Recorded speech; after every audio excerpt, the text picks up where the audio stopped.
పెట్టాలి దీపం. కానీ కార్తీక పౌర్ణమి నాడు దీపం వెలిగిస్తే వెలిగించి వెళ్ళిపోకూడదు. కొవ్వొత్తితో అస్సలు వెలిగించకూడదు దీపాన్ని. ఎందుకంటే అది చచ్చిపోయిన జంతువు యొక్క కొవ్వుతో తయారు చేయబడుతుంది. వెంటనే ఆ దీపం అపవిత్రం అవుతుంది. కాబట్టి కొవ్వొత్తులతో వెలిగించకూడదు, అగ్గిపుల్లతో వెలిగించకూడదు.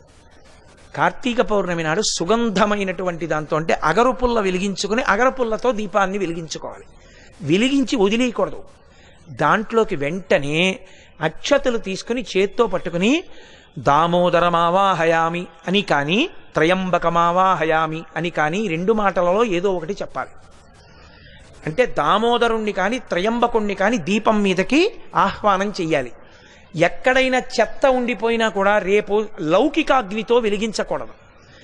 ఈ ఆవాహన చేయబడిన దీపంతో వెలిగించి ఆ దీపం దగ్గర నిలబడి ఒక మాట చెప్పాలి అందరూ.